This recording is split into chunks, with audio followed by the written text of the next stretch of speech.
some people might want to stay out there that have babies. Because they're probably not wanting to come in.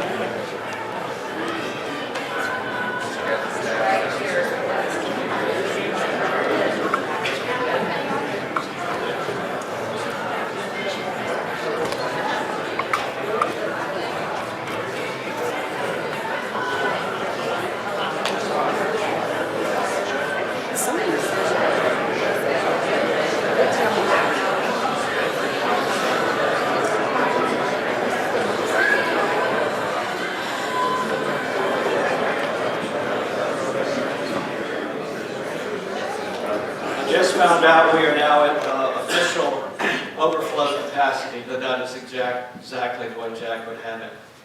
So amen for that. On the behalf of the Eiseman family and Trina, I'd like to welcome y'all to this celebration of life of a great guy, Jack Eiseman.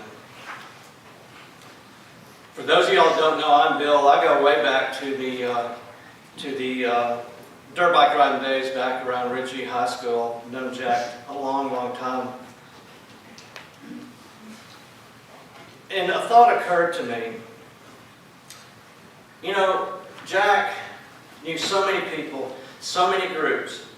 There's the high school group, there's the dirt bike riding group, there's a road riding group, there's a construction group, there's the lake group. And this is the first time I think all of those groups have ever come together. And that's a cool thing. Like you, I have many memories and many stories to tell. There won't be enough time. But I think throughout the day you'll hear a lot of them. A lot of people want to speak. For Jack, life was a celebration every day. Jack lived life more in his 61 years than any two of us put together here, I'll guarantee you that. Amen? Amen. I think Jack knew life was fragile. Life was short. He didn't want to waste a second. He didn't want to waste a day. I think he knew that better, perhaps, than any of us. I think that it's exemplified in his life. He didn't want to waste a day today. He would be out in this day doing something, I guarantee you, as nice as it is out there.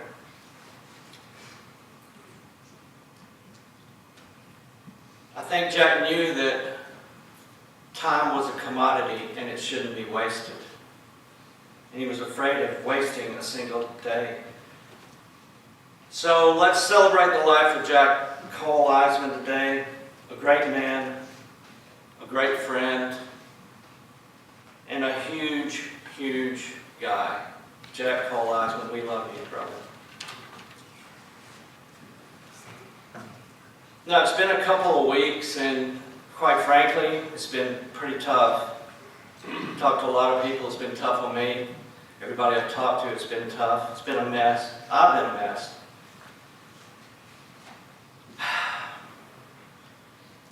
I mean, death is never easy, but this one was so sudden and so out of the blue. The healthiest one of us all. It's like rides motorcycles, goes to the gym, skis. If it happened to Jack, it could happen to any one of us. I know that y'all thought that. I thought that. But why Jack? We just don't know. We'll never know. It's inconceivable to me that he could be gone. His personality was so big, but he's gone. It's his warm smile and those kind eyes. His warmth, his hug. He was bigger than life. It was almost as though he was immortal. He was so big. But no. We all know that can't be. And Jack, I think, knew it better than any of us. I think Jack knew that life was short. Life was fragile. He proved it every day, and that's the way he lived. And not only did Jack live each day a celebration, but he taught us a lot about doing the same thing.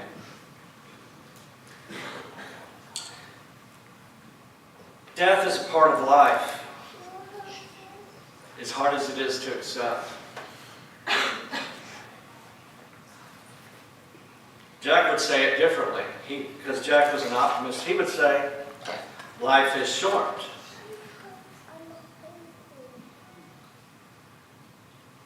If Jack was here, he would tell us that life is short, time is precious, and don't take it for granted. And he didn't. Jack never took it for granted. Now I want to tell a dirt bike story with you, if you'll indulge me. It has a point to it. I think it's funny too, but one day, see, I might need my glasses for this. It happens.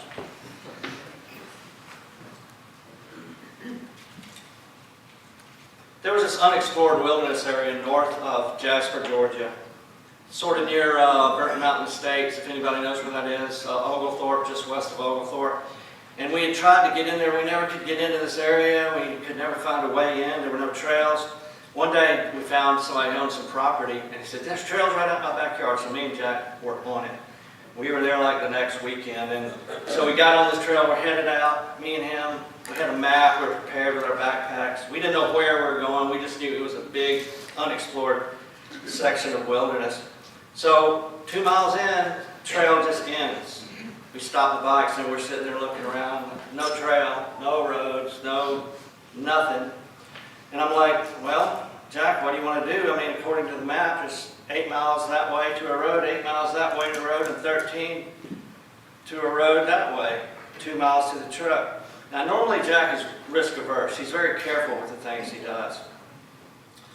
But this time, I think the explorer in us both kind of overpowered that risk averse part of us. And Jack said, straight ahead, 13. You see, at that moment, what happened is that we were no longer Bill and Jack, but we were Lewis and Clark. We were going to get to that other side of the wilderness, and we had 2.3 gallons of gas to do it. It was rocks and trees and mountainsides and cliff faces and the one thing I remember more than anything was there were trees falling in every direction, and we had to cross them every which way. We got so good at that. But a neat thing happened. A neat thing happened on that ride, and that was that, you know, and there's still no trail. We were just in the wilderness, just up on the mountainside, trying to get higher and higher and higher. We wanted to get to the top of the mountain so we could survey and look for landmarks, so we could orient ourselves on the map and figure out how to get out of there. So we head to the top of the biggest mountain to do that. But an interesting thing happened. Me and him on that ride, we rode above our ability, like a lot above our ability. We were doing things that we didn't even know how to do, and we're doing it, executing it flawlessly. It was almost as though God had taken those handlebars and those levers and worked them for us. We made it all the way to the top of this mountain. No trail, just at this point it's rock faces, and we're weaving our way around. We get to the top, and this is what I wanted to tell you about. The top of a mountain is the most silent place you've ever seen. I don't know how to, I've tried to describe it before, but the top of a mountain is silent. It's beyond silent. There's nothing within miles to make even a peep. And we could still hear the bikes echoing from the valley, and we're looking around, surveying the ridges running down the horizon, 360 degrees around us. And out of nowhere, Jack goes, "This is my church!" This is where I come to see God. Anybody? Anybody? Nod if you've heard that. There's a lot of people nodding now. God's hands. Amen. Amen. My point is that Jack was not religious. He was deeply spiritual. Right now, Jack is in a better place. He's in a better place. He just got there before we did. And right now, I can hear Jack talking. I know him well enough to know what he's saying. He's going, chill out. Chill out. Just chill. I'm fine. Yeah, I miss you. But I'm in a better place. I'll see you again soon. Oh, and one more thing. Y'all got a celebration to get on with. Death is not an end, it's a new beginning. It's hard for us to see that. The Bible tells us all about life, how to do life, morality, and how to treat people, but it doesn't talk about death. It's a mystery. Death is not an end, it's a new beginning. It's a door, but it doesn't have a window. I got a little insight this morning. Jack is what he's doing now. He's very busy. He's very busy. He's looking down on us, keeping an eye on us. He's very busy because there's this long line that's forming. And now it's out of sight. And people are coming up to him and go, you know, Jack, you don't remember me, but there was this little time when you didn't even know me, but you just gave me a hug and said goodbye, and I will never forget it. I needed it at that time. And then the next person's like, Jack, you don't know me, but there's this little thing you did one time, and I needed it. It made a big difference, and it goes on and on and on, and it's going to continue to go on and on. Jack invested in me and you, and he invested in so many.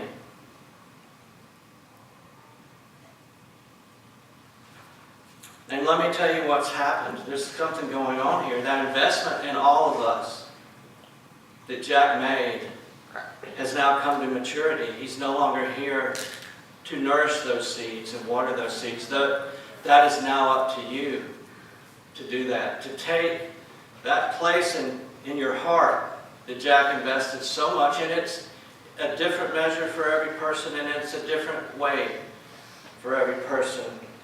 But I challenge you now, it's your time to nourish those seeds. In the fertile soil of your heart will never be more fertile. And it'll grow. And as it grows, it will bless you for the rest of your lifetime. That thing that Jack gave you, the thing that Jack gave me, will live with us forever. Nurture it, and it will bless you the rest of your life in the same way Jack blessed you when he was living, and it will bless others the same way it blessed you. You will be planting seeds of happiness the same way Jack planted them. And this is how we can honor Jack. This is what he would want. Now we had a request to read a prayer. I'll read it. If you know the prayer, our Father, Lord's Prayer, you're welcome to recite it with me. I knew it by heart in my younger days. I will have to read it this time, but if you know it, please recite along, and this will be our closing prayer. Our Father, hallowed be thy name. Thy kingdom come, thy will be done, on earth as it is in heaven.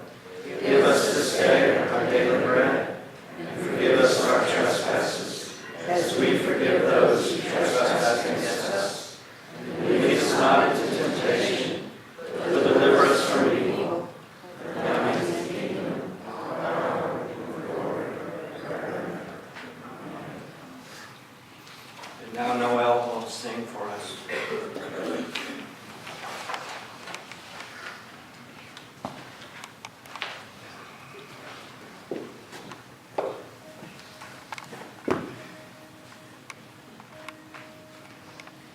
Tell me, what does it look like in heaven? Is it peaceful? Is it free like they say? Does the sun shine bright forever? Have your fears and your pain gone away? 'Cause here on earth feels like everything missing since you left. And here on earth, everything's different. There's an emptiness. Oh, I hope you're dancing in the sky. And I hope you're singing, and the angels cry. And I hope the angels know what they have. I'll bet it's so nice up in heaven since you've arrived. So tell me, what do you do up in heaven? Are your days filled with love and light? Is there music? Is there art and invention? Tell me, are you happy? Are you more alive?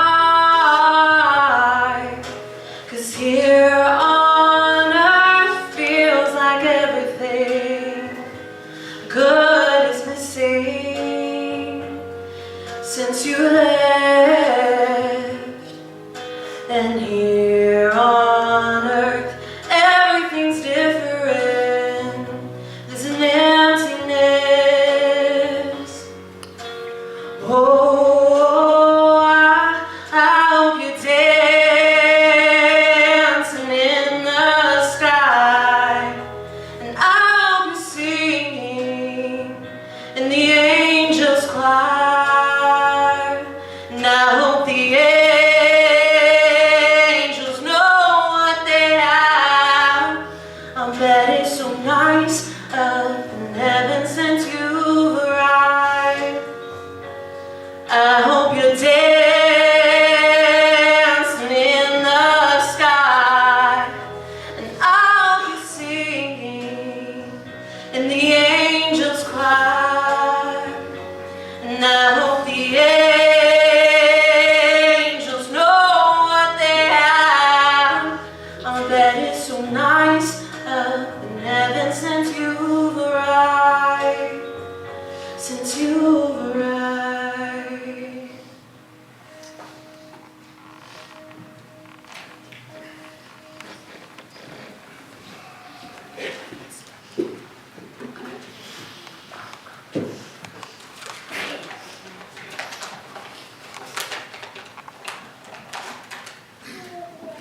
Hi, I'm Rich Munson. Wow, Jack sure has a lot of friends. When I got the news about Jack, it was like getting punched in the gut. It was unbelievable. I just couldn't comprehend it. I was a wreck for many days, still in the times. I started thinking about the adventures and all the fun things we did together. I was going through my head, just remembering those special times. I'm sure, just like everyone here, I have many special memories of Jack. I was trying to pick a story that was special to share with everybody. Then I started thinking, what made Jack so special? It wasn't all the memories. It was, he considered me a friend. That was one of the gifts he had, making friends. Being a friend is a gift that one person gives to another. That started making me think about, what is a friend? So I looked it up. A friend, for most of us, is someone who we feel connected to, who is there for us in some way. A friend is often someone that you share a bond with. You may share some common beliefs and values with friends, and often a friend is someone you trust and enjoy being around. Well, Jack was all these things for me, and I'm sure for all of you as well. But Jack was more than that for me. Jack was a true friend. I'm sure you've heard the people say, I can count my friends on one hand. Well, that is true for me, but for me it's less than one hand. These friends are called true friends. So what is a true friend? Friends may come and go, But having a true friend should be something that cannot be taken for granted. In most cases, people have confused other types of relationships with a true friendship. A true friend will stand by you through any situation in life, whether it's happiness, sadness. It gives you a feeling of belonging, and so you don't feel alone. They provide comfort, safety, companionship. True friend will stick around during difficult times. When you go through dark times, true friends offer a shoulder to lean on. Hard times might happen when you lose a loved one, a job, or go through depression. True friends will provide the support to help you get through those times. Well, Jack was all these things for me as well, and I'm sure there are a lot of you that feel the same. He was more than that for me. He was my best friend. For me, there is only one best friend. Not two, not three, only one. And for me, that was Jack. I looked up best friend and I found this definition. A best friend is someone who is there for you through thick and thin. He is someone who listens and understands you. Someone you can call anytime about anything you feel the need to tell or vent. It's someone who will stand up for you in the times when you need it most. Keep your secrets close, and someone you can trust with your life. They will support you in any decision you make, even if it's hard for them. It's someone who is there for you as much as he can be, and it is someone who is there for you as much as they can be, and does and says whatever they can to up your mood in down times. You can be your complete,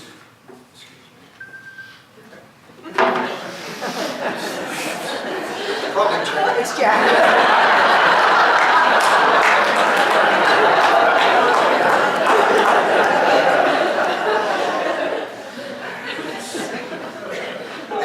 They will support you in any decision you make, even if it's hard for them.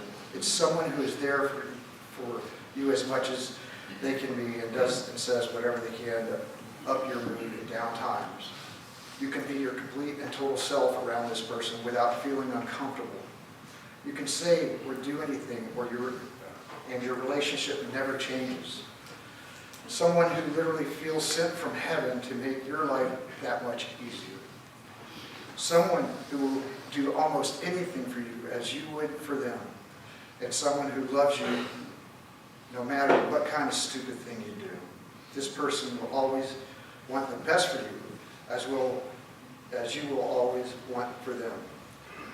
And as much as people change, your love with this real best friend will never fade through all the phases of life and problems that come along with it. When I go through hard times, there is only one person who is there for me no matter what, and actually makes a difference. That's my best friend. That's what Jack is for me, my best friend. Rest in peace, Jack. I love you.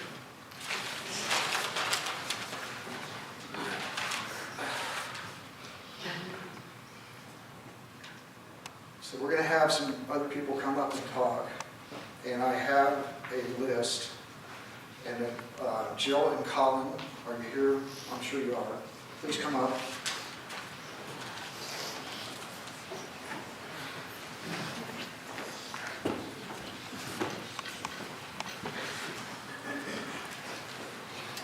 Good morning, everyone. I'm Jill Eiseman, and this is my son, Colin. We've lost somebody very special to all of us. Okay? There were some times growing up that I didn't know if Jack was going to make it to manhood or not. He had to follow behind two older sisters. That's pretty rough. If you knew us when we were young, and there are quite a few of you in here. I have to tell you, one day, Julie and I, my sister, decided our little pony needed to be broken. She's never had anybody on her back before. By the way, we made sure we made the pony. That was our job. We made the pony. We got our little other pony pregnant. Okay. So, we decided Jack was the smallest one to do this deed. So we put him on Snickers. And Snickers had a lot of fun with him. She threw him on the wood pile so fast, and Julie and I looked at each other and went, We thought we killed him. We knew we were going to be in deep doo-doo. Well, he just had the air knocked out of him. But we did get the belt after that. We did. Because Jack was a golden child. Okay? All right. That's my little story. But most of y'all knew him as Jack. His family knew him as Jack Cole. And then other of us knew him as Jack A-hole. There were also little people that knew him as Grand Dude. Okay? So we all knew him by different names, but we all knew him as the same person. He was a great guy. Jack always told me to work hard, party harder, and because you don't know when it's going to be your last day. Okay? We need to celebrate his life. And that's what I'm doing. Okay? He doesn't recognize any of y'all. You're all in black. He doesn't recognize y'all. But he does recognize you. I don't mean that. But anyway, let's celebrate his life, and God bless everybody. Thank you. Thank you, too.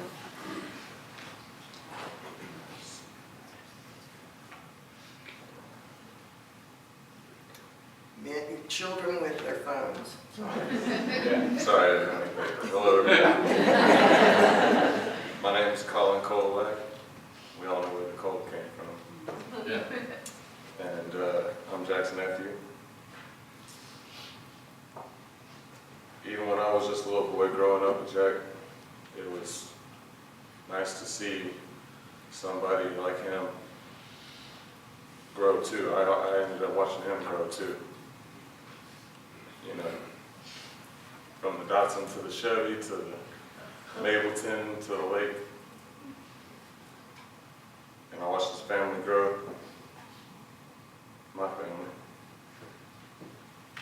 And a wonderful family, and we always used to go dirt bike riding too. Plenty of times thinking you're doing pretty good, but then he comes past you on the back tire. Like, oh. He still gave everybody his props though. And,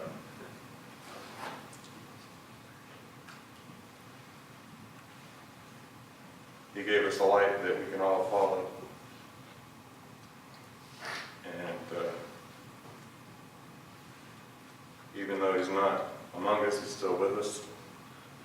And we feel him every day as it gets easier to deal with this day. But we carry him with him in his spirit to make it all brighter. And he would want us to do that, I think. And that's all I got. Love you, Jack. Thank you. Thank you.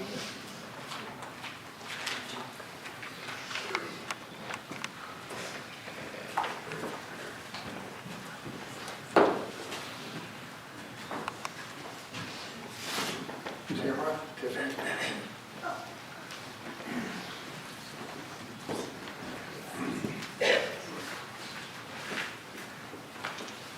Good morning, everyone. I'm Tiffany. A lot of you know me as Trina's baby sister. And this is my big sister, Tamara. We're here today to share some words from our family. We have another sister named Tracy who couldn't be here today, and our father as well. So we have a couple of things we want to share with everybody. And first, we'd like to start with a letter from my sister Tracy.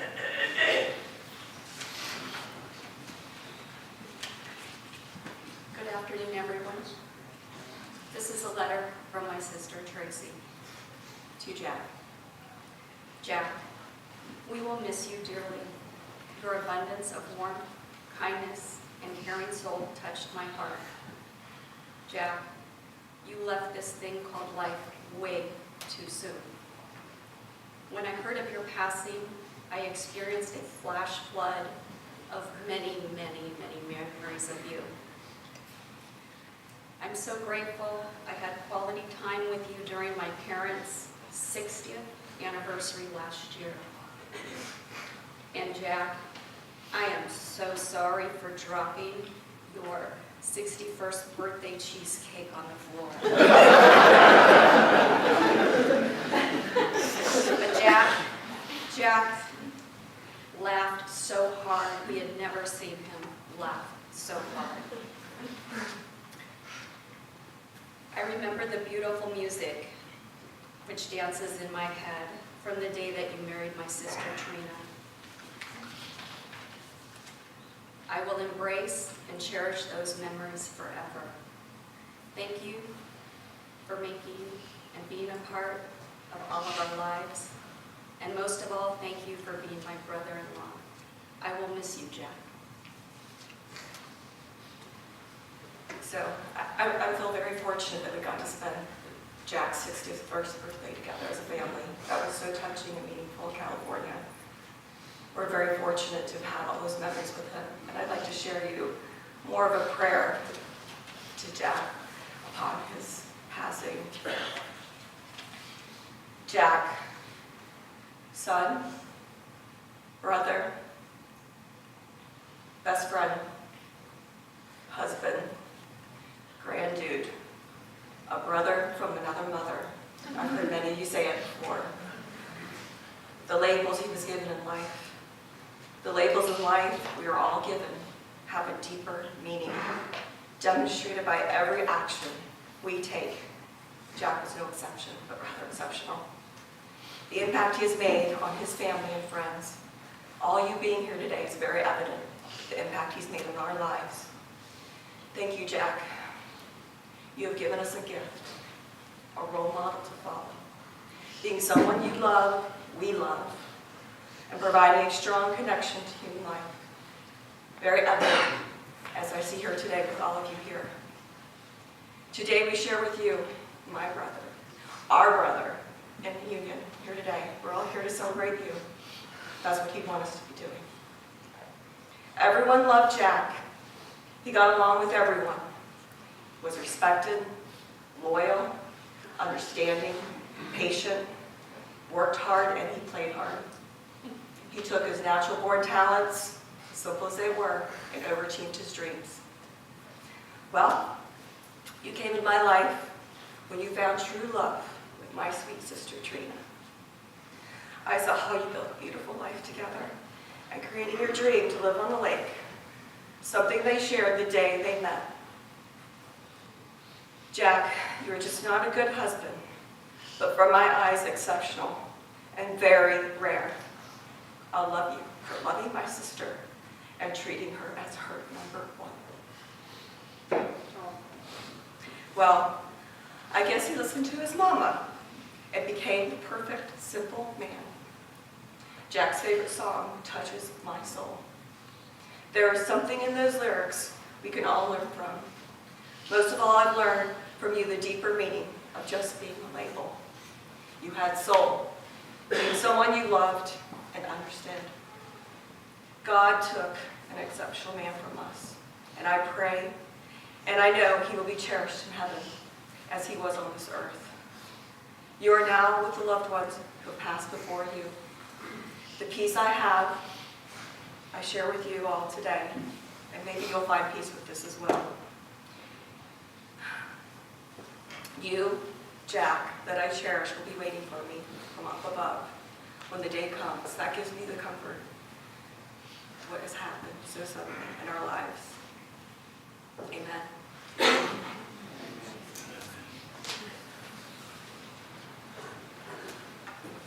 So now I'd like to read a letter from Dad, Gary, to Jack. Jack, I am so sorry I cannot be here today. But as you look down from above, I know you understand why. When you came into our family, you stole our hearts and became the son we always wanted. You called us Mom and Dad, and we called you son, because that is what you are to us.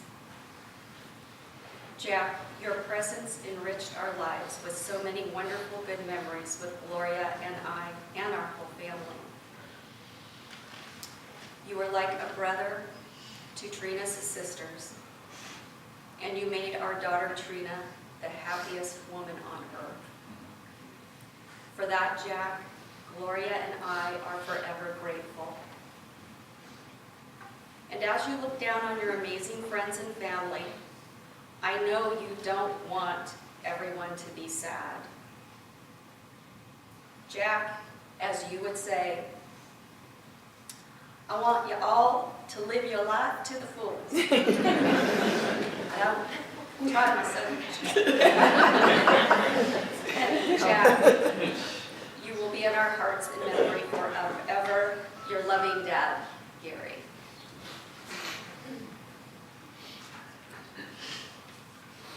Thank you. Thank you. Amen.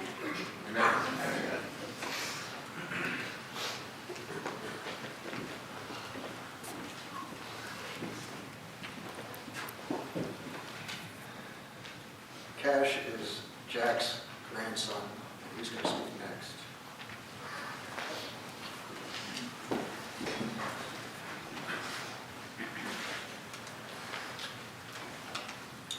Hello, everyone.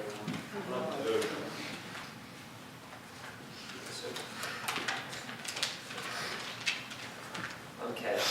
For those of you who don't know me, I am Granddad's oldest grandson. I'm going on 14 years old. I was born 2 days before my granddad's 49th birthday. If you don't know me, I call Jack Granddad. Today I'm speaking in honor of him on behalf of my mom, Brittany, my Nona, Trina, and my two younger brothers, Julius and Rocco. My granddad was the coolest guy I ever knew. He was always up for adventure, and he loved taking me on rides on his motorcycle, his Ranger, his jet ski, and his boat. Whenever I was bored or feeling down, he was always there to lift my spirits and show me how to have a good time. Me and Granddad had a favorite restaurant we would always go to called the Bar City. We went there often and always ordered the same thing. He would order a chili dog, and I would order a bacon cheeseburger. But the main reason we went there was so we could enjoy the frosted orange together. These were the best. It would be amazing to chill out in the dog drink. Another time we took his jet ski out for a spin. Granddad was always a bit of a daredevil. And he loved showing off his skills on the water. We would ride around at top speed, jumping over waves. This one time he took me to a small waterfall, and each time we would stop and climb up the rocks. The waterfall was just another one of George's amazing creations and another one of Granddad's hideouts. After a few minutes, when we were done scouting out the area and climbing the rocks, we were back to our wild ride. Sometimes, if I got lucky and we were near it, Granddad would take me to a cliff. We would put the jet ski in neutral and climb up the cliff. Then once we got to the top of it, we would jump off. The first couple of times I did it, I was scared, but he would motivate me enough to do it. But when he got up there and jumped off it, I thought he was so cool. It would inspire me to do it more and more, now that your fears take control of you. I remember one time we were on the Ranger, and he and I decided to clean up a trail. We were out on the trail all day, cutting down trees and moving branches, making a clear path to the top. Part of the trail was a very steep path straight up the mountainside. At first I was scared, but we did it a couple times and we learned to love the thrill of going up that trail with him by my side. I remember us finally getting to the top of the trail and stopping for a second, just scouting out George's beautiful views. Once we got to the top, getting to the top of the mountain was a big accomplishment for us. We ended up naming the trail after me. We named it Cash Ranger Mountain. I love this story because it reminds me that he would never give up on anything, whether it's clearing a trail or just teaching me how to ride a dirt bike. He always found a way to finish something successfully. But it wasn't just the big adventures that I loved about my granddad. It was also the little things that made our relationship great. And that's what I think matters most in relationships. But many people look past it and fail to see the little things or what is important. Me and Granddad had a saying, if he doesn't come home with a black eye, he didn't have fun.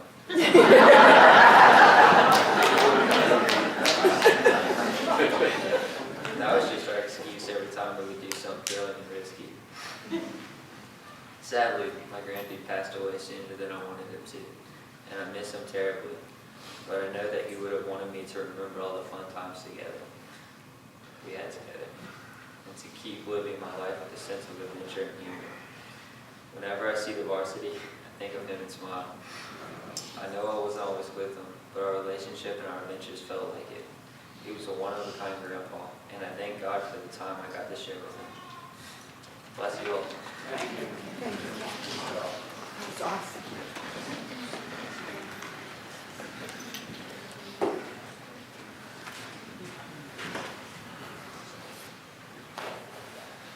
Ellis, you're here somewhere.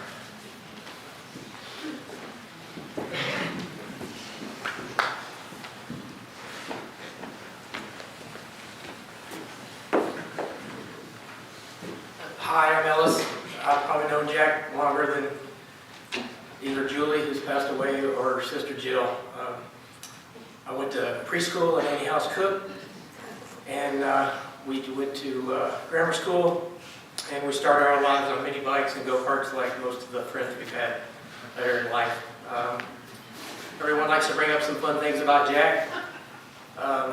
Speaking of that little pony used to come to Jack's house and open the screen door and put his ass up against the sofa and watch TV, kind of like Green Acres.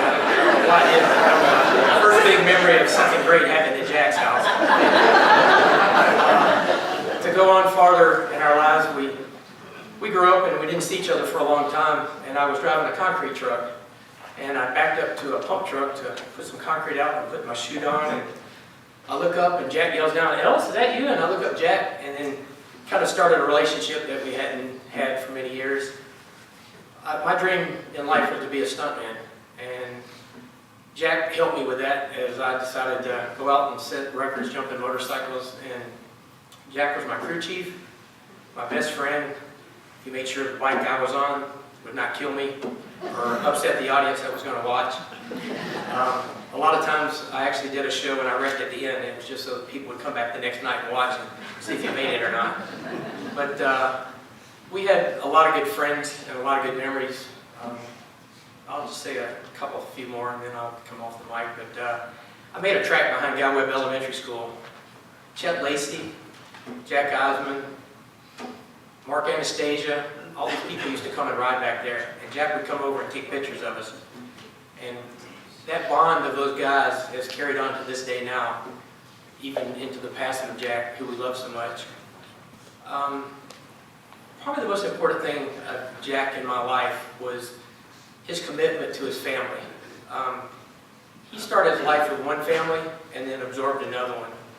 And Brittany and Cash, Jack loved you more than anybody could love a family. He adopted you. Trina, Jack worshiped the ground you walked on. It takes a lot to have a man leave one family and start another one and make that bond so powerful that the past is in the past and the future is now. And I think he's touched all of us in one way or another, whether we rode motorcycles or on the lake, like other people have said. But I can't think of anybody else that... Jack and I had a different relationship. We talked to each other time. We'd cheat on Trina and go eat at country restaurants when he's not supposed to eat there. But we just had a bond together that we could talk about the past, but we had known so many people so long. And I just wanted everybody to know how much he was loved by everybody, like we're all going to say, but what he meant in my heart and how much he loved your family and how good he was always to me. Thank you.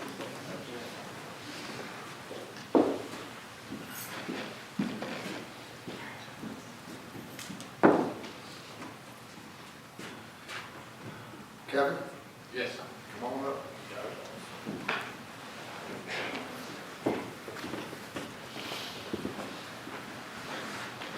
My sincere condolences. Thank you.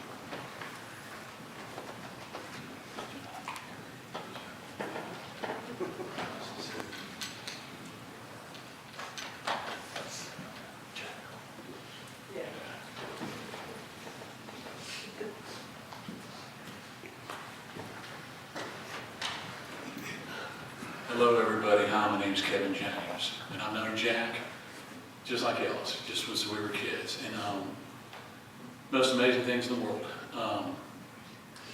We're kids, you know, so I would see this guy riding around on his bicycle in Sandy Springs on sidewalks. I was like, who is that guy? You know, I'm in my parents' car, and I'm like, you know, he's got long hair like I did. We all had real long hair. You know, it's like, you know, yeah, you know, so I was like, I'm going to meet that guy one day. So I had this chopper bicycle that I made, and so I was riding up in Sandy Springs, and I met Jack on his 10-speed. And so we hit it off. We started riding bicycles. And so then after that, I recognized my chopper was not as fast as his 10-speed. Got to get a 10-speed. And so then after that, where I grew up was on the other side of Sandy Springs, where one of his mutual friends, Jimmy Keelan, we grew up off Earth's Ferry, Sandy Springs, Riverside Drive area. Jack grew up at Peachtree Dunwoody. So in that, instead of riding all the way through Sandy Springs, 285 had just got built. The movie Breaking Away came out. Breaking Away was this movie where these kids were learning to do bicycle racing, and the Cutters were like a second string group that were part of the bicycle racing movement. And you know what? Why don't we draft off semis? We can do it. So in that, we would, you know, as the trucks are cresting that hill on 285, overpass, Jack and I would just pedal our hearts out, just pedal as fast as we could, and we would drag behind a semi, hook up, get behind the semi, and carry it behind all the way to Russell Road. And sometimes up to Glenridge exit, and then go to Jack's house, and we made it quicker than going through Sandy Springs. So in that, you got to be thankful for this. The key thing is this: is that Jack lived our game up, and I want to thank each and every one of y'all being here today, because Jack is what he did is he knew each one of y'all's came up too. This is the celebration of Jack, and so what Jack did for us, he, like what Bill Birdsong had mentioned, what Rich Munson mentioned too, is that Jack was so thankful, and also too what Cash had mentioned as well, and Trina's father had mentioned, that it was all about living today, and he was also too about God's campus. He was a very spiritual person. He was the first Jewish guy that I met that was Christian.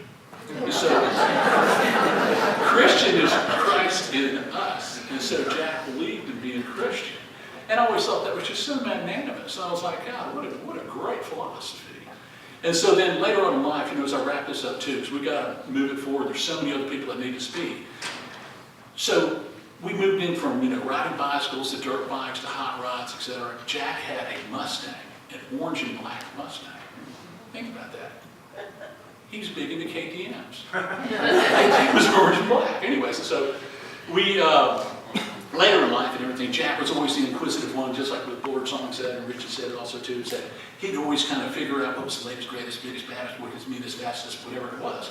So he found out about Jansport had made a dome tent, because everything was typical tent pole, and we were big into camping, we were big into Boy Scouts, big into, you know, like just going camping, wilderness camping and stuff like that. So he found out about the dome tent. I'm going to get one. Okay. So anyways, he gets the dome tent. We're going to leave school at 3:10. So we run down to his car, get in his car, we leave in his car in the Mustang. We get up there, and it's supposed to snow. And here in Atlanta, it's supposed to snow like, you know, 3 to 5 inches in Atlanta, but in the mountains, it's going to snow feet. We didn't know that. We were kids. Anyways, so we get up there. We hike up Rocky Mountain. We get to the top of Rocky Mountain, and it's just snowing so hard. We were literally up to our knees in snow hiking. So it's miserable now. It's dark. It's snowing. Wind's blowing. Let's dig in. So we dig in, and then at that point, Jack sets up his dome tent. And so we got air mattresses. We got latest greatest gear. We got -5 down bags. Everything. We're gonna, you know, camp, sleep. Yeah. So anyway, the wind's howling. It keeps howling. it blows the tent down. And so me and Jack are laying there just miserable. Underline, emphasis added, miserable. And so now we're like, yeah, what are we gonna do? Let's just wait for daylight. Let's just wait for daylight. And so at daylight, we knew we could bug out. But it's iron that sharpens iron.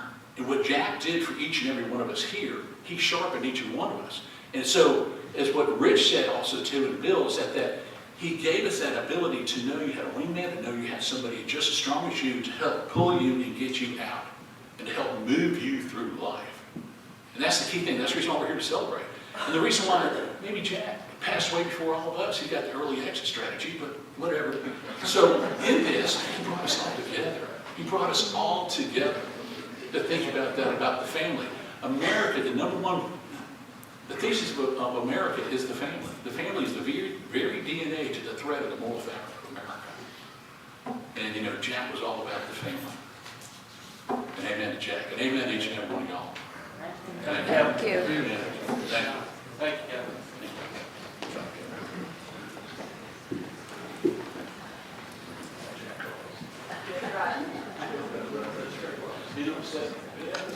Carlton. Carlton.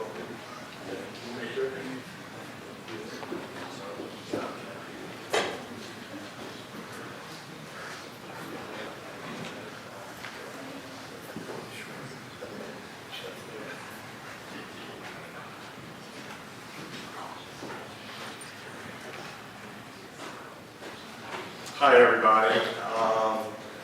I'm going to take you back a little bit when I met Jack. Summer of 1973. And as Jill said earlier, that they were wondering if he was going to make it through high school. I think I had something to do with that. I met Jack when I first moved to Atlanta. My sister was going over to one of her friend's house, and we haven't met anybody in town, so I went with her. And I noticed this boy with long hair next door with a tape measure. And he was walking around this little house outside of this other house. So I decided to go over and find out what he was doing. And he said, well, his mother said he could move into this room if he got it looking presentable. And this is a servant's quarters outside of the house with a carport in between. And so we kind of swept it out, and then I had to leave, and I said I'd be back the next day. Well, when I came back the next day, he had carpet laid that he had put together. The place was painted. His waterbed was already set up. And his dresser was out there. So I said, well, what am I doing here? He says, well, you have to decorate. So what do you think we did in 1973 to decorate? Black light posters and black lights. And then we found some furniture from around the house, and a legend was born in this room that Jack stayed in all the way through high school. I think maybe one or two of y'all have been there. The little house. Well, Jack and I sat around with nothing to do quite a bit. And one day I remember the ambulance goes by right down the street from Northside Hospital. So Jack goes, let's go, get on your bike. We get on our bikes and say, what are we going up here for? We want to see what they brought in. So then after that, it was during the afternoon, and Jack said, let's go up to Northside Hospital. I said, what for? He goes, you'll see. So we went up there, and he was absolutely fascinated by the construction going on at Northside Hospital. We sat there for 3 hours watching him move equipment around and do all of this. And probably 2 weeks later, he said he's decided that's what he wants for a career. I'm thinking, what, hauling bags of, concrete and boards, that's just not going to really work. He goes, no, I'm going to drive the machines. I said, which one? He said, everyone. And that's where I think his years of construction came from, was just the falling in love of, and just fascinated at Northside Hospital being built. I will end it with one quick story, and actually I have two, but maybe one's not appropriate. All right, I'll go ahead. Because it includes two more people in this audience, and they are both here. One night, we didn't have anything to do. Jack introduced me to John Spitalik, and we became friends. We're lifelong friends as well. And here we are, three teenage boys trying to get down Peachtree Dunwoody to Lenox Square. No one picked us up. I couldn't understand why. And then Margot Fagan came out. Where are you, Margot? Okay. She came out. We were standing right in front of her house. We hid in the bushes. Margot sticks out her thumb. First car. And you should have seen the look on that guy's face when three teenage boys jumped. But I did want to finish it. His favorite album at the time that we were so close was Dark Side of the Moon. And he played it over and over again. The next year they came out with a new album, and I'd like to dedicate that album and lead song to Jack, Wish You Were Here, by Pink Floyd. I think we all wish he was here. Thank you.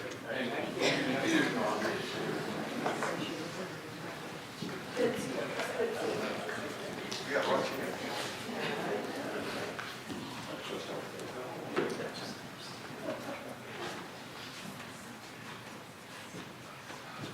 Lewis?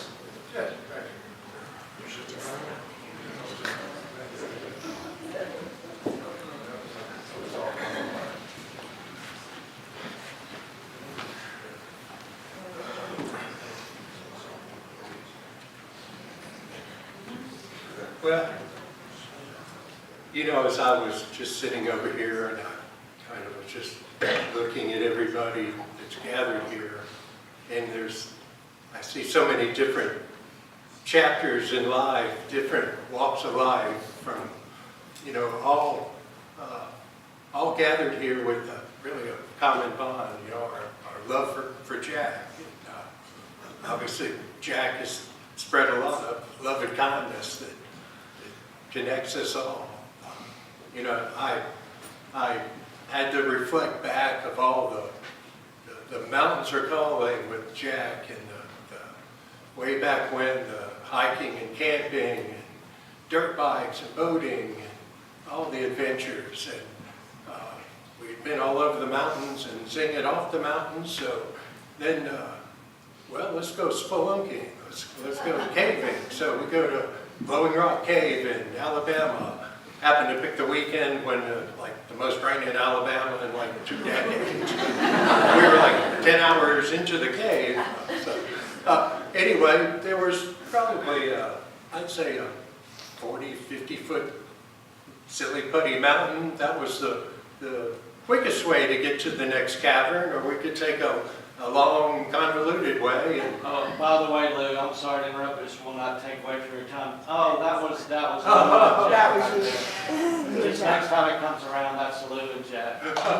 On the mountain. So Jack happened to have the safety rope in his backpack, and, you know, instead of taking the long way, before we know it, Jack's clawed and slithered his way up, and, you know, a rope comes down. Okay, so a couple people go up, and, you know, the proper procedure is, you know, you say belay, and you hope you hear belay on, meaning, okay, I've got you. So very slippery, silly putty mountain, not quite a straight vertical, but enough that you don't want to lose your grip. But at the top, you kind of had to slither over. You had to reach up and grab some rock and pull yourself up. And, you know, it's pitch dark in the cave, so, you know, you can put your finger in front of your face, but you don't see it. You know, we all know some people that kind of live their lives that way, but other stuff. Anyway, pitch dark, and I'm at the top, and I grab a rock up here, and I'm pulling myself up, and the rock lets go, and there's just 1 or 2 seconds of you know, you're trying to grab on and the rope got, 2 or 3 feet of play, and I don't know what's gonna happen. I don't wanna see what's gonna happen that way, but all of a sudden the rope's taut, I hear, "Don't worry, I've got you." That's Jack, and so I get on up to the top, and, we kind of go, "Okay, let's go." Going to be a little off the map here, but if you can, would everybody just stand up for a moment for Jack? Just, in Jack's honor, the love we have for Jack, and the love that we all, or remembrance of Jack. Just, if you would, just look at the person next to you and say, "Don't worry, I've got you," in Jack's honor.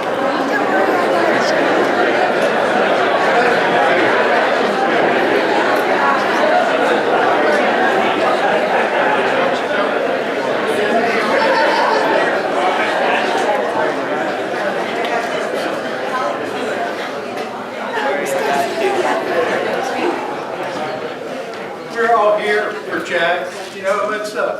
Let's all just take that moment and just keep it in your heart for Jack. And, he lives on his caring and kindness. Let's just all keep it, spread it forward for everybody. Thanks so much. Thank you. Thank you.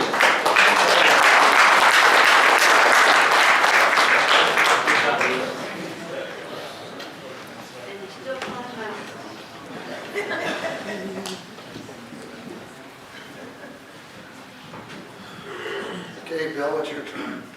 Bill Joe. Bill Joe. There's a lot of bills. Yes, I know.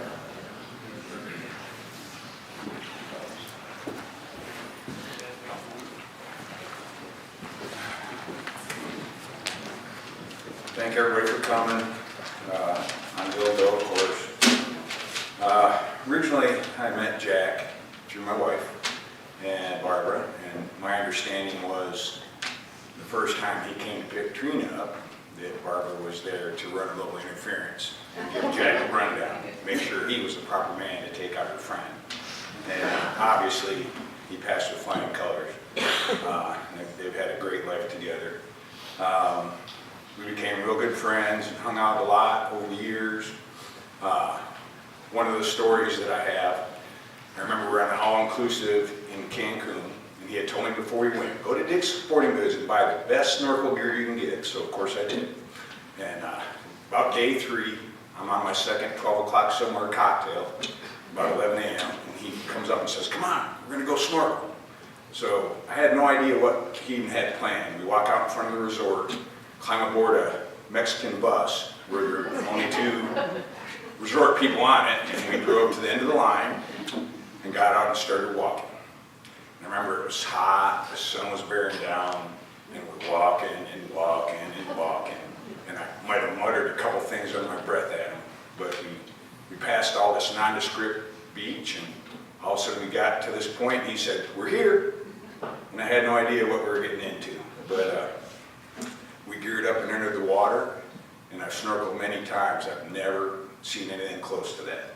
The coral reef under there was gorgeous, the fish were everywhere, and we spent 45 minutes or so there snorkeling, and that's what Jack brought to me. He always knew where the hidden gems were, whether it was ride a bike or what have you. He had an idea in mind, and he'd bring you somewhere. You guys mentioned earlier, brother from another mother. I know a lot of you, he said that too, and when he said it to you, you knew he meant it. Trina, he loved you so much, and you guys built a lot together. And a lot of people look at a person and what they've accomplished, and it's not the stuff they gather, that's all good. But I look around the room and there's a lot of quality people here, and that says more about Jack, I think, than anything else. All his circles from his high school friends, I've met many of them, and he's just a great man. We're all going to miss him. Thank you. Thank you. Good job, Bill.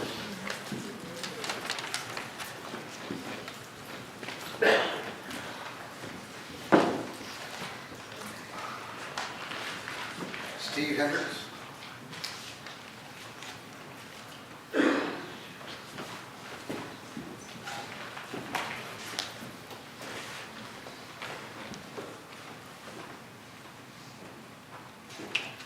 I'm Stephen Hendricks. Hopefully my voice will carry. Had a little bit of allergies this week, but feeling a little better today. Want to put you in the time machine real quick. Kind of the bridge. I think early on Bill said, you know, you've got a lot of groups here. I'm kind of all those groups except the childhood group, because frankly, that probably would have been a bad thing if me and Jack hung out. I'd not be here, sitting here today. So, take it back to 1997. That was probably 25 years ago, and made me realize I'd known Jack longer than I had not known Jack in my life. In 97, I was probably 23, 24 years old, sitting on a job site, Superintendent Bill Nunn. I think it was Best Western for Mr. Patel and his wife over in Stone Mountain. Had a crane going up, we're sitting roof trusses, and here comes Jack. Coming up with his hard hat, he's got his all crane card. He's like, hey, you know, I can treat you better than that guy. Okay, Jack. So, you know, Jack sell anything. You know, you gotta be careful. He's probably peddling something right now. Somebody's gonna lose something in the process. But, you know, I heard him. I was like, okay, it's fine. About 3-4 years later, about 2000, 2001, Jack shows up again. I was like, hey, aren't you the crane guy? He says, no, I'm an American grader. I'm a grading operator. I was like, oh, so now you're a grader. He's like, well, no, I do cranes too. So, okay, fine, Jack. What are you selling now? He's like, well, I can help you out. All right, fine. So he puts Jody, I think some of you guys may know Jody in the backhoe. He's on my job site, and I was like, man, this sales guy, he just won't quit. And then we got to talking more on a personal level, and next thing I know, he's like, hey, I boat. I was like, hey, I like to boat too, and motorcycle and all this stuff. I was like, you know, where you been all my life? And so we get out to the lake, and I meet Bill Doe and his lovely wife, Barbara. A lot of great people, a lot of people in this room. Absolutely amazing. And, you know, the kind of friendship that everybody always likes the good side, but then there's bad times too. And then there's the times that are just the story-making times. And he was all those things for us, you know, especially, I remember my wife's 30th birthday. You know, we were supposed to go out for nice wild bills. We're going to have this great party, and snowstorm, ice storm, always, of course. Every place was shut down.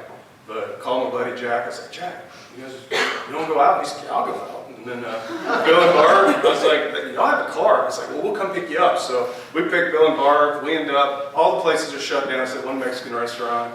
We go and get this, you know, nice meal, and this guy starts bringing out homemade tequila. And I was like, yeah, this is pretty good. And so the liquor stores were all closed, and he's like, hey, you know, I'll look you up. He's like, here's your chips and salsa, sir. He filled up a bottle, and we took it back to the hotel. And I won't go into the rest of the story, but it was a good time. And Mr. Patel, again, probably doesn't want to see us at his hotel ever again, so he won't go there. You know, it just kind of kept on like that. Every 4 or 5 years of going through this time machine, I can always recall great moments. 2005. You know, he's putting up a big crane for me right there. A lot of you guys may know the high-rise, the Concord, King Queen, across the street was the 2 high-rise. Well, I built mid-rise right there, and I was like, Jack, I need a crane. I want a tower crane. He said, no. You know, Phoenix doesn't have tower cranes. You don't want a tower crane. You want a crawler crane. I was like, okay, fine. So we get this big, massive, biggest crane that Phoenix has got. God knows how much I paid for it. But at any rate, it worked perfect. Great job. Wonderful time getting that job built. And so I had the construction piece nailed pretty good. The friendship was evolving. Great trip. Remember Trina in 2006. We had just bought a boat, 35-foot boat. I have Jack to thank for why I have big boats that have bathrooms and kitchens. Thanks, Jack. It cost me a lot of money that night that we showed up at Coney Island in our little bitty 22-foot runabout. And my wife saw your bathroom and your kitchen.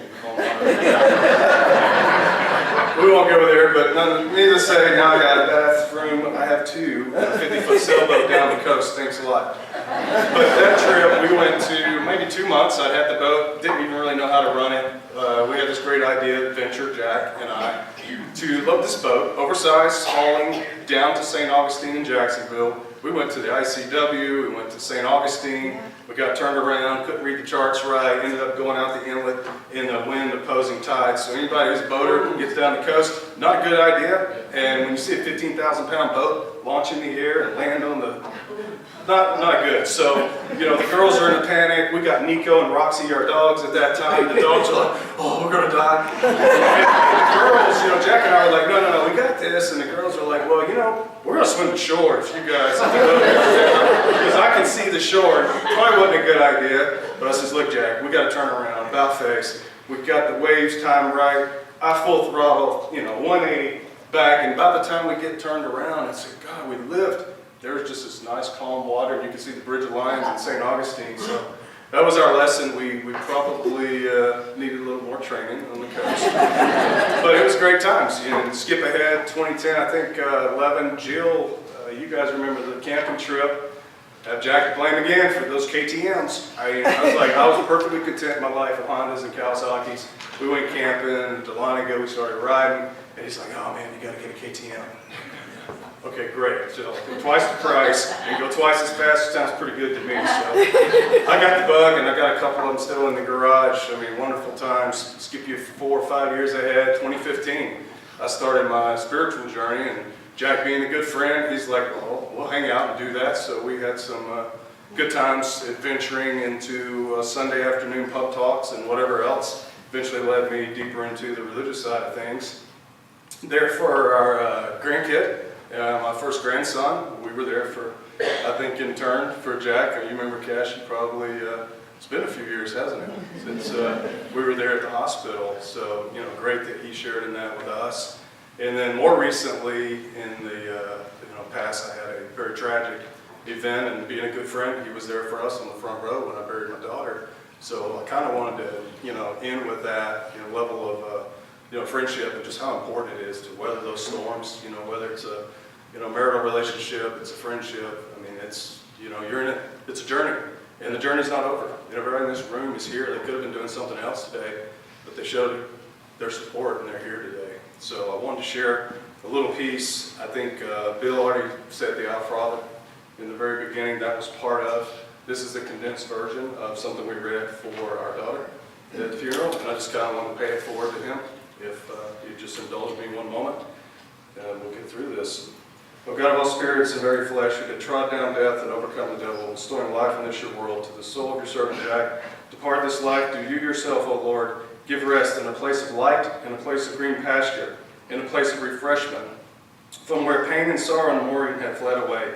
Every sin by him committed in thought, word, or deed, do you as our good and loving God forgive, seeing that there is no man who shall live and sin not, for you are alone without sin. Your righteousness is an everlasting righteousness, and your law is truth. For you are the resurrection, the life, and the repose of your servant Jack. Depart this life, O Christ our God, and to you do we send up glory with your eternal Father, and your all-holy, good, and life-creating Spirit, both now and ever, and to the ages of ages. Amen. Everlasting be your memory, O our brother, who are worthy of blessedness and eternal memory. Amen. Amen.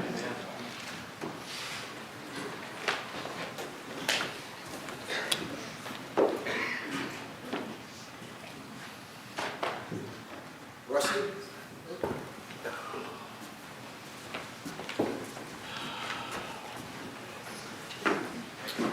Hello everyone, I am Rusty Geiger, and I had the pleasure of being Jack and Trina's neighbor on our cove, more affectionately known as Silicone Cove. But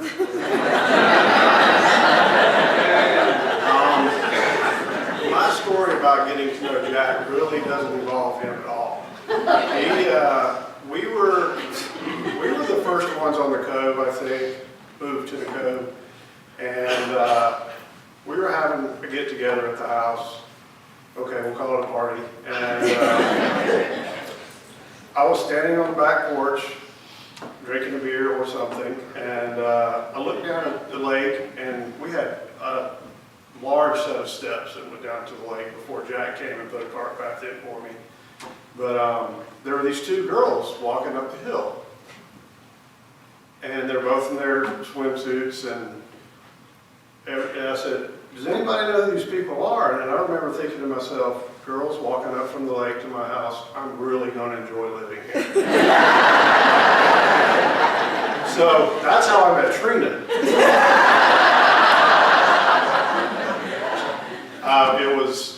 It was a friendship at first sight. We got along great, and so eventually, which was very soon, I met Jack, and fast friends immediately. And our favorite thing was figuring out the places and events that we both knew that we were at the same time, but didn't know that we were there together. And that was our favorite thing to talk about. And of course, we made our own memories, and but really owe the fastness of our friendship to you. Thank you. And that was a great day. That was a good story. But Jill's right. He wouldn't recognize us right now. I can see Jack standing there with a cigar in one hand and his Modelo in this hand, saying, "You guys got the wrong suits on. Go get your swimsuits on." Love you, Jack.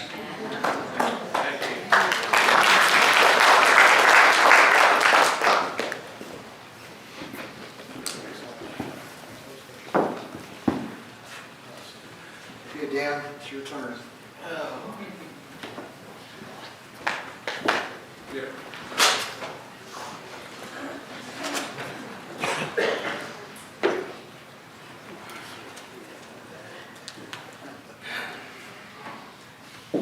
Well, my name's Dan, and I love my wife, Christy. Anyway, we moved here and we married and moved here in '08. I met Jack in '09.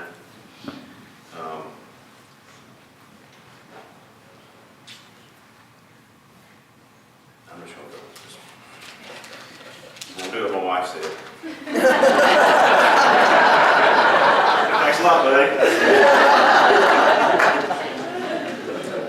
All right. Let's see. I already messed up part of it. My name's Dan.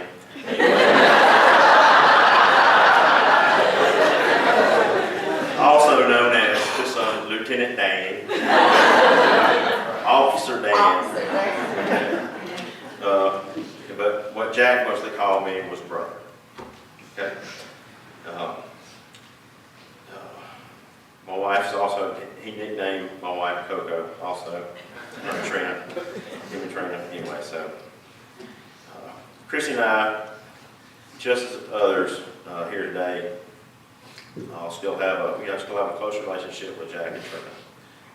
Like I said, we met in '09 and '10. We met at the island, and I put my finger where I stopped. All right, so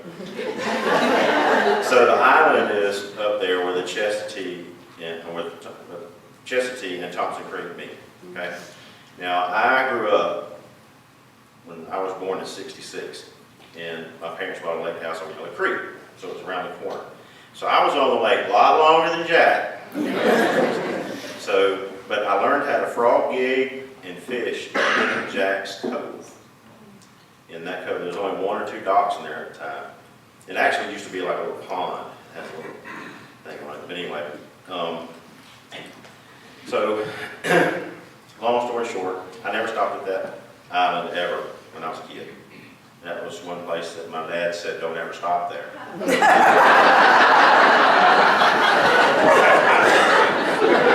And so with my dad, it was like, if you stop there, you got the handle end of a golf club. So, yeah, and so I never stopped at, right? So it was funny that when he passed away and we were using that lake house, that we got his old pontoon out. It didn't have any furniture on it. It had trees growing in it, you know. Christy and I got the thing going. And we went to the island and we met him. So, anyway, trying to get this thing going here. Anyway, so we met Trina and Jack, and Dave and Bridget, and there was I don't know if that picture wasn't on there, I don't think, but we were all standing there at the island, and we were just, so all of a sudden I met Jack. So as time goes on, we'll go ahead. I just want to say that, Jack's like a brother to me, and I just feel like that, maybe I'll just sit on down now and just, I'm saying, I'm going to go. Brother, I ain't done yet. Monica playing free and I'm not done yet. I'm coming back to this picture right here. Put it right there.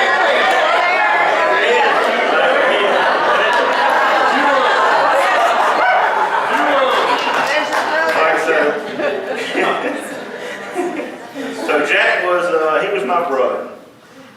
can tell you, and I know I'm way past it now, where Bill is, probably got his little card. You know, hold on, 2 minutes left. All right, so in 3 minutes, I'm going to tell you how Jack saved and changed my life. Okay, and this is what's important. Who else in here is in law enforcement?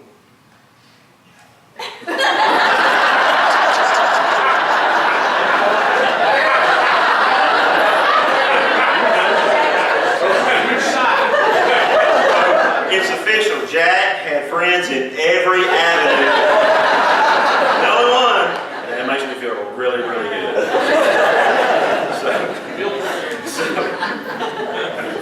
All right, so anyway, so I moved here, and Christy and I got married, and I really had no family to speak of. You know, it was kind of a bad thing when I left Athens. But when we met there on the island, he sensed that, I think, and he became a friend. He helped me through a hard thing to do in law enforcement is, you know, you got to listen to people. You got to learn how to understand people. And I didn't quite have that down. I was still kicking doors in and, you know, get on the floor, you know. So there's no listening to anybody about anything. So it was an end result, and it was not good for the person. So when Jack did what he did for me, okay, I'm way off on paper here. But he became my friend. And as time went on from 09, 08 and through, he became my best friend. And then he became my brother. And what I mean by that is that we finally one night, one of the many nights at Jack's, and on the lake, and on the boat, and we used to always fight about music, and whose music was better. But we sat down and we talked, and you know, of course, you know, I'm a little more dramatic than him, and I was crying, you know, and everything about my brother's not talking to me. And he said, "You ain't got to worry about a thing. I'm your brother. We're brothers." And Trina has treated me like a brother. And Trina is the sister I've never had. And that's our relationship. It always has been. But I'll just say this, and I won't go away from it. But he taught me how to do 3 things. And these 3 things have saved my life, and it has saved probably my marriage and my friends, the whole 9 yards, because I'm the only cop here. You know, I have big white blinders sometimes, but he taught me how to communicate.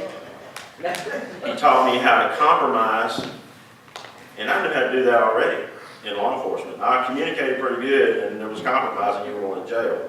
But he taught me how to love. He put love into that.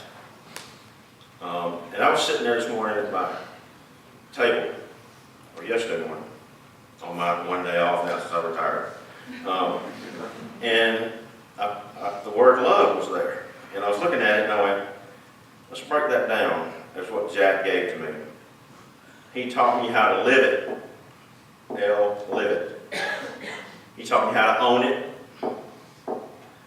He taught me how to visualize it. And the last one, I'm just going to read it to you what it is.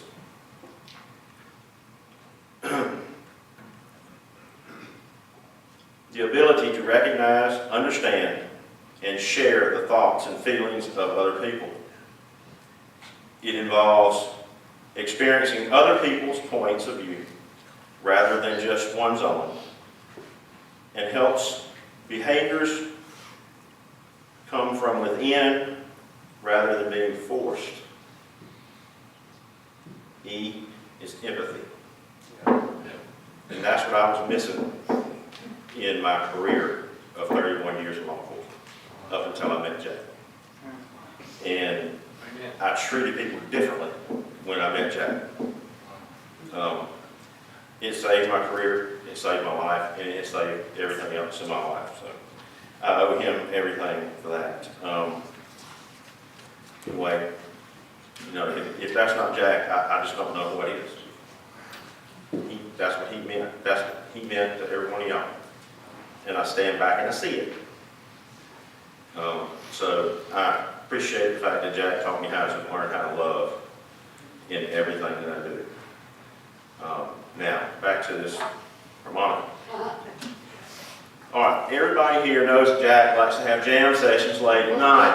All right, so we were on the lake, you know, we'd all get in the boats and we go back, you know, we'd be at Jack's Marina. And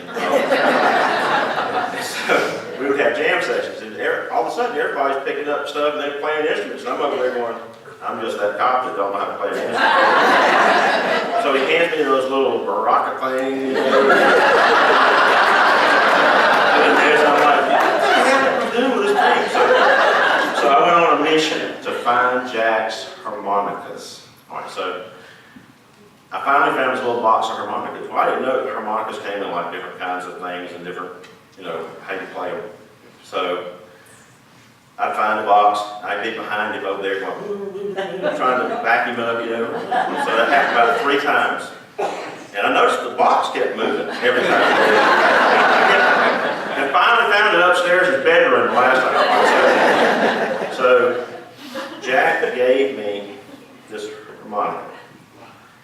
And I said, wow, Jack actually gave me a material item. And it says D on it. Okay? Well, I thought it meant for any dumbass could play it. And I said, well, what's that for? He said, well, I'm tired of you spitting in my harmonica.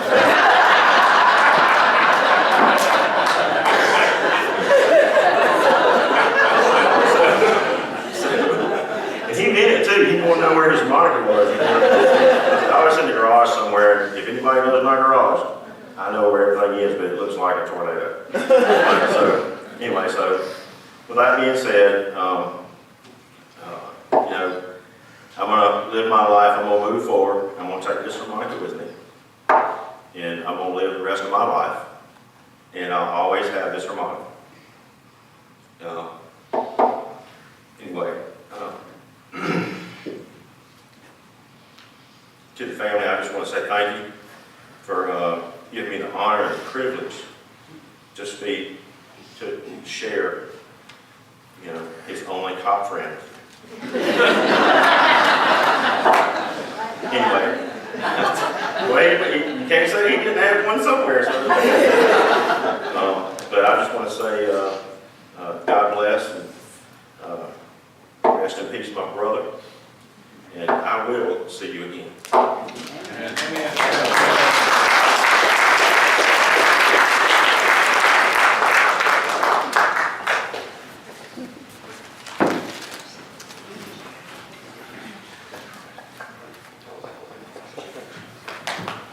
Jim Dorr.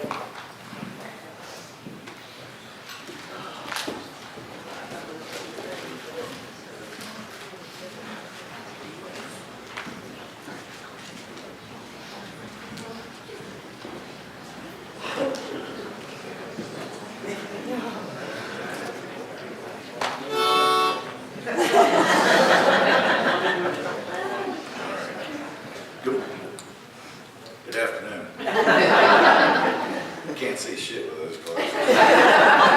I'm gonna fumble through this, but I'll do my best. God, my heart's been heavy since I learned of Jack's passing. And I just want my sincerest thoughts, prayers to all your family members and all of his friends. I've experienced loss before, my parents, but never a sibling or a child or a really close friend. And it's just different. It's been very difficult, I know, for everybody. And I won't try to tell you how I'm feeling today. It's pretty evident in my voice, shaking, as a lot of you guys are. But we're here to get through it together, and Jack would want us to celebrate. I miss you, Jack, and it's going to be a different life without him. But we're going to move forward together. We'll continue to honor and cherish our friendship, Deborah and I, with Trina and the family. Look forward to more times on the lake. Deborah and I met Jack and Trina 13 years ago, so we did not know him as long as some of you. And one of his favorite places is on the lake, and that's where we met, same place Dan met him at the island. Jack, I've had boats, pontoon boat, ski boat. Jack convinced me to get a big boat. Thank you, brother. And there'll be a short story about that in a minute. And I tend to buy older stuff, so it needs to be fixed all the time. Everybody knows what boat stands for. Bust out another 1,000. But we had so many fun adventures on the lake with Trina and the whole gang of people that Dan and Christy and Steve Mize, I know you're here somewhere, and I can't name them all, but y'all know who you are. But we had other adventures. We traveled to Mexico together, had a great trip. North Carolina mountains, Lynchburg, we went to wine country where I met Gloria and Gary. And really have enjoyed a good relationship with them as well. So it was really, I was trying to think of what to say today. You know, we had so many things in common, and it took me a bit to think about it. Boating, riding motorcycles, the love of music. I play guitar, and I remember Dan those late nights on the bongos. Oh my. And he never bought me a harmonica, but he did say, "Don't spit in my harmonica." But the love of family and friends is one thing that I really understood about Jack. He loved his family and all his friends. He meant a lot to everybody in this room, all different. The biggest thing to me is his spirit for life. And the infectious smile. Always willing to lend a hand. Remember, I'm struggling with my boat. I call him. I'm like, "What are you doing?" "Oh, I'm hooked to a tree." I said, "Do I need to let you go?" "Nah, it's okay." He'd sit there and talk to me. I'd be like, "Hey, I got the thermal throttle and the reed just won't work right. What do I do?" He always had an answer. If he needed to, he'd come over and help. So he always lent a hand, and I know that all of you have stories like that. He was smart as a whip, practical, confident, gave good advice, yet humble most of the time. But never a crossword in 13 years. You know, all of that wrapped up into one individual is very rare. And we're all privileged to have known him. And I hope we all take one little piece and continue to, whatever that is for you, and remember him as he would want to be remembered. You know, they broke the mold, Jack. They just did. I'm blessed and honored to be his friend. I want to read a little excerpt, "Oh My Captain" by Walt Whitman. "Oh Captain, my captain, rise up. Hear the bells, rise up, for the flag has flown. For your harmonica thrills." I changed that a bit. "For your bouquet and ribbons and wreaths, for you the shores are crowding. For you they call, swaying and mass, their eager faces turning. Here, Captain, dear friend, our arms beneath your head." And I found this, which I thought was very fitting. "Fair winds, flowing waters, shipmates we are. We now have to watch out, and we have the watch, my friend. He will look out from us above, I'm sure of that. Bless him, our dearest Jack, Captain Jack. Rest in peace, my brother. I'll see you again." Thank you.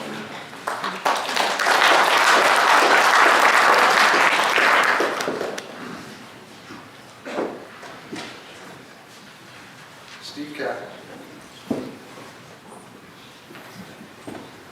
Sir.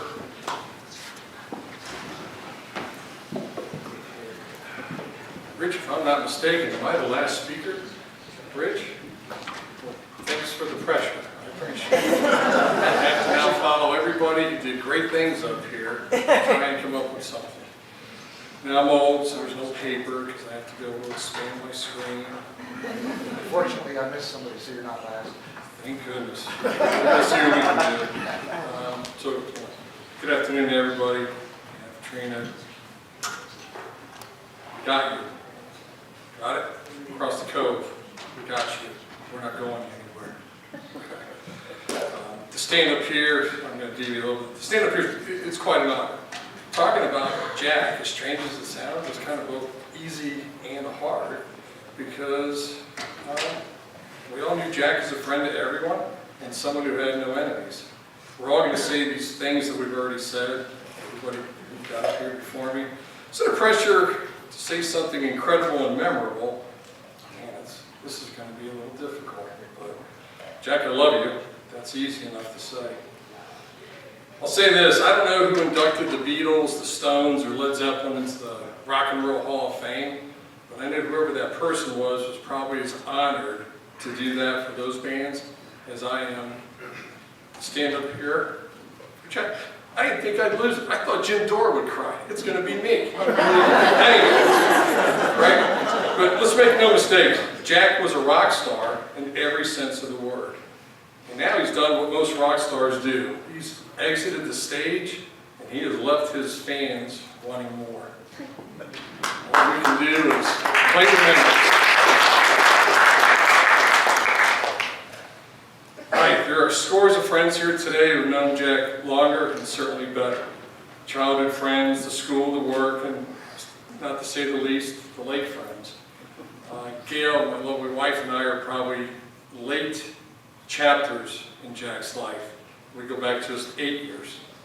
Don't let me make that seem negative. I am grateful for the 8 years I had and jealous of those who had much longer. So 8 years ago, why did Jack befriend me? Jack had a passion for motorcycles. I can't tell you how to start one. He had a passion for the lake and boating. We kind of inherited the boat when we bought our house. My boating skills, does anybody remember Saturday at the island? I pulled up and I launched my son-in-law, according to Linear Records, a record 37 feet. So I needed a little help. Jack knew me that day, but he walked away from me for some reason. I don't know if that's, whatever. But anyway, so that was kind of, so clearly, and I can't move dirt, but I could hold a flashlight. So why did Jack take me in? I didn't have anything really that much in common with this guy. However, in a planet of billions, two separate guys named Grand Dude met each other. For I am a Grand Dude as well. And I was before I met Jack, so there's no plagiarism or steal. But if two guys named Grand Dude meet each other, what else could happen except form a friendship? That's all there is.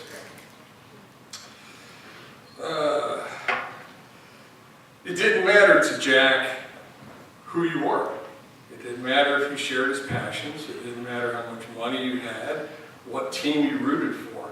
I think Jack's criteria to determine if you were going to be his friend, were you a good person? Because he only wanted to surround himself with people who had a zest for life, and they were good people. Jack accepted me, he looked after me, and he attempted to keep me from sinking my boat, which has not happened yet.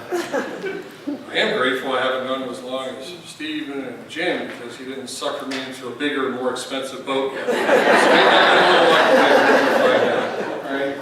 But I'm going to leave you with this. Me personally, I always felt like I was a good person. But knowing that Jack thought I was a good person worthy of his friendship raises me up and makes me feel better. Jack, I'm going to find you one day, and when I do, you would have already scouted the best beaches. You're going to know the friendliest crowd to hang out with, and you're going to welcome all of us, just like you did for me here. Love you, buddy. Amen.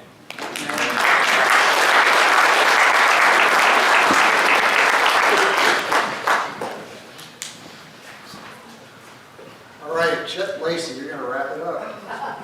Oh, you skipped.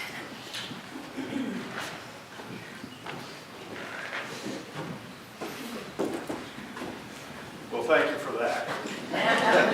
I was supposed to go 6 behind Ella, so. I feel better.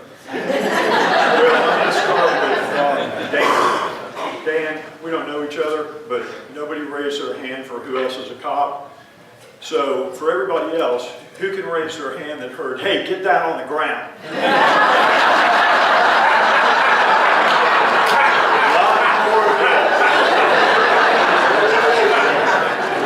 So I will get the time machine because since I was behind Ellis, I met Jack when I was 12. I've only known him, unfortunately, 50 years. I wish it was 50 more. And imagine this, we met on dirt bikes.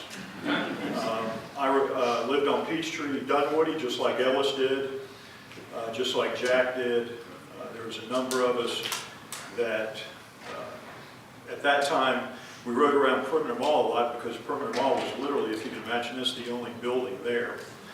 And then at Guy Webb, we had a motocross track. And me and Jimmy Elliott and Ellis, Bill sometimes, Mark Janasi, we'd ride there a lot. Unfortunately, the school didn't really appreciate us having a motocross track there. But then the other thing we got to ride on was, if you can imagine this, Georgia 400, which had been cut but not paved. And so it was dirt. And we just rode all over right there at 400 and 285. And it went up to Holcomb Bridge and it dead-ended up at Holcomb Bridge. And one of the things that I can remember as a kid going around to all of our friends' houses is all the parents talking about how the government was wasting our frickin' money building a road to nowhere. And so we know how smart that was. Everybody's talking about, and rightfully so, the amount of quality time that we should spend with our loved ones. And Jack and Trina did a great job with that. Jimmy Elliott taught me a great, not a saying, but has anybody ever heard of your QTR quotient? And your QTR quotient is your quality of time remaining. That's not how much time you have left to live. That's how much time you have to have quality time with the people that you love or doing the things that you love that while you can still do them. And if you're past 40 or certainly 50, our QTR quotient is getting smaller every day. And one of the things that I can say, and we've all seen it on Facebook, is I never thought the dude worked because of all the things that I saw between motorcycles and boating. And, you know, and God love that man. He and Trina figured out how to have a really good balance and spend really quality time with the people that they love doing the things that they love to do. And we should all emulate that. I'm going to close it by saying, for those of you that don't ride, and you know, there's a number of us in this room that have ridden with Jack our entire lives, and if you're in motocross or whatever, you're on a track and you can always see where your van is, or if something happens, there's somebody right there to help you and help take care of getting your stuff back to the van or whatever. When you adventure ride or woods ride, you are at times 50 miles out in the middle of nowhere. And one of the things that always amazed me about Jack is when we would ride, and all of us are fairly prepared knowing that you're going to be pretty far out from hell. But there was one time that Jack, a friend of ours, we were riding and he cased a rock and basically blew a hole in the bottom of his motor about that big around. And at this point, we're all going, okay, we're all screwed because we got to figure out how to get this guy back. We got to figure out how to get his bike back. Jack takes his backpack off, and of course, everybody's got tubes and you know the basic stuff. Jack whips out JB Weld, which is basically metal, liquefied metal that hardens up, and he patches this guy's engine, and then we're all going, well, hey, that's awesome, but you know, we do need a quart of oil. Bam! It's like he was a dealership. And so you always love that about Jack. And the other thing I was going to say, where I started, was when you ride in the woods or adventure riding, everybody's got a different level, but Jack knew the North Georgia mountains better than anybody. I mean, Barbara, And so as a rule of thumb, and he was an excellent rider, and he was a fast rider. So the unwritten rule is when you ride, if you get ahead of everybody, because again, there's hundreds of miles of trails, and if you get lost out there, it's not going to be good. And so the unwritten rule is wherever you're turning off is you wait for everybody else to show up. And so I can't tell you how many times Jack's the first one there. He's basically sometimes with his helmet off because he's gotten there before everybody else. And he had that big smile, that big laugh going, "Hey, what took you so long?" And then the next comment was usually, "Wait till you see this trail that we're about to go down." And I've had this dream a lot in the last couple of weeks. And basically, it's Jack. All Jack has done is led us towards the next trail and the next trailhead. And as usual, he's gone ahead of us. And he's basically just waiting for all of us down the road. And I can see him with that smile and that laugh.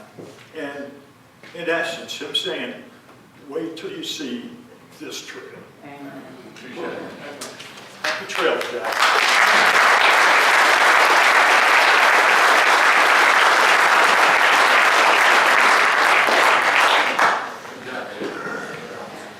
I think what we're going to do is, there's still probably some people that want to speak, but let's move this on to the next venue, which is Good Old Days in Cumming.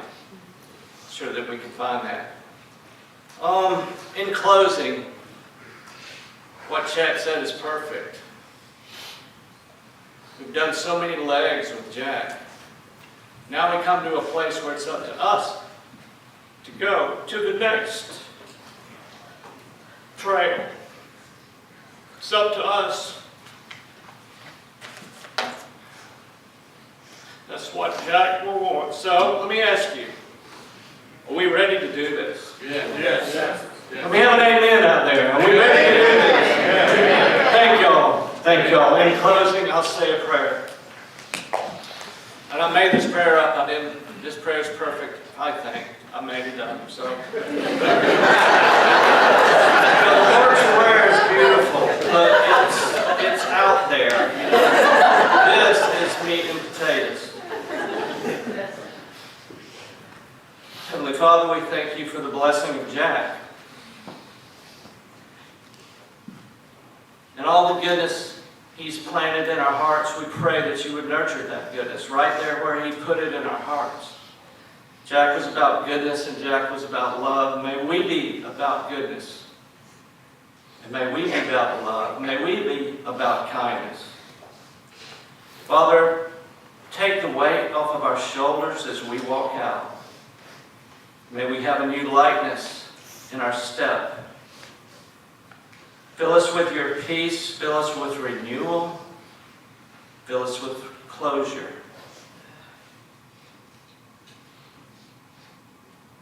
And it's in Christ's name I pray. Now, to send y'all out, amen. Thank y'all.